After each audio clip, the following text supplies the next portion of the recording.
en création avec Quentin Carnaille, jeune artiste lillois en plein essor. Bonjour Quentin. Bonjour. Donc vous êtes créateur de bijoux, mais de bijoux tout à fait étranges. Vous êtes fait connaître grâce à vos montres, bizarrement, qui ne donnent pas l'heure, c'est ça?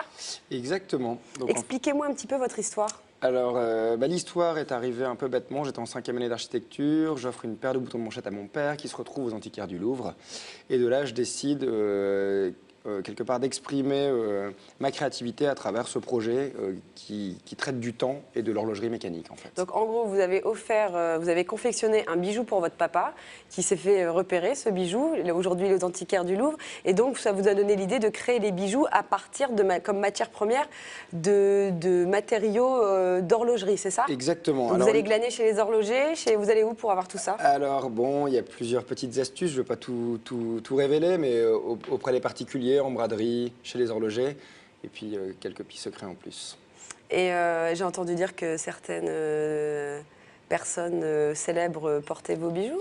Alors j'ai eu la chance d'avoir rencontré Franck Duquesne qui a accepté que j'offre une montre à 50 Cent à la fabrique il y a bientôt 1 an maintenant. Fabrique discothèque sur Villeneuve-d'Ascq, Franck Duquesne, patron de cette discothèque. Voilà, et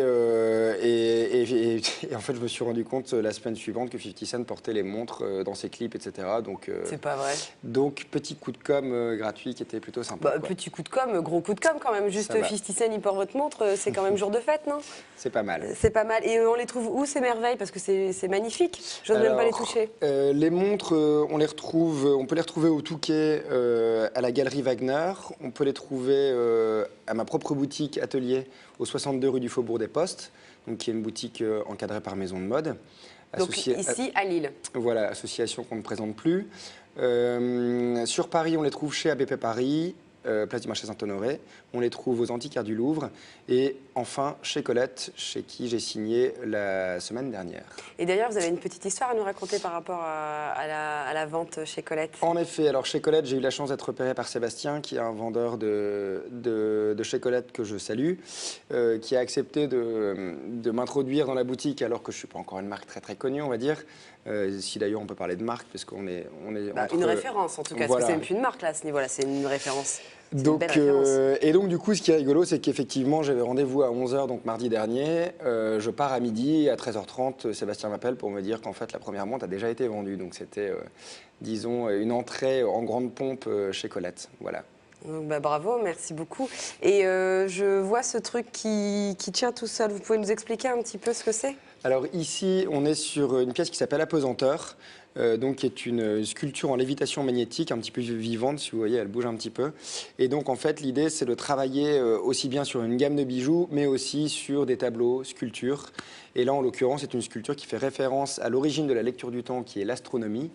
Et on sait bien que dans l'espace, tout flotte. Et ici, donc, on a une sculpture qui vole et qui n'appartient plus vraiment au référentiel terrestre, en quelque sorte. En gros, c'est un petit champ magnétique, parce que je vois en plus c'est branché. Si on débranche la sculpture, je pense voilà. qu'elle tombe. Exactement, donc ça fonctionne avec un électroaimant et donc on a une pièce qui est en lévitation magnétique en fait. C'est juste spectaculairement magnifique, si on peut le dire. Et donc où on trouve, si on veut vos coordonnées, si on veut voir, où est-ce qu'on peut, à part aller en boutique? Alors, un site, une adresse? On me retrouve au nom de Quentin Carnaille sur Internet. Je commence à avoir pas mal de références, beaucoup d'articles de presse, etc. On peut commander sur votre site justement ces bijoux? Bientôt, on pourra les acheter en ligne. J'ai une question. Est-ce qu'on peut, entre guillemets, en faire sur mesure? C'est-à-dire, je vois un bijou, j'aime bien, mais est-ce que vous... Absolument. Alors, bon, en ce moment, c'est un peu le rush, donc j'ai pas beaucoup de temps. Mais oui, j'ai déjà fait, par exemple, quelqu'un qui vient avec une ancienne montre de son grand-père. J'ai pas pu tout réutiliser, mais on y retrouve dans une sculpture montre les aiguilles qui appartenaient à la montre de son grand-père. Donc on peut garder un côté historique et familial, et du coup ça apporte une touche c'est une très bonne idée si vous avez un bijou sentimental et qui ne fonctionne plus. On a tous des anciennes montres qui ne fonctionnent plus, mais on ne sait pas pourquoi on les garde et elles stockent dans des petits coins de chez soi. Autant venir vous voir pour essayer d'en faire quelque chose de plus sympa. Voilà. Et donc le site?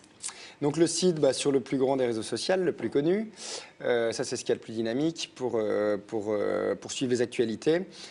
Sinon, je suis aussi en relation avec Preach, qui est finalement mon collègue, donc Désiré, qui m'a aidé aussi à me développer.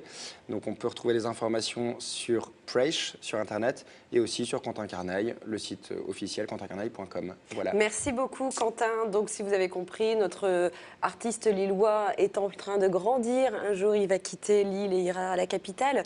En tout cas, merci pour toutes ces belles créations.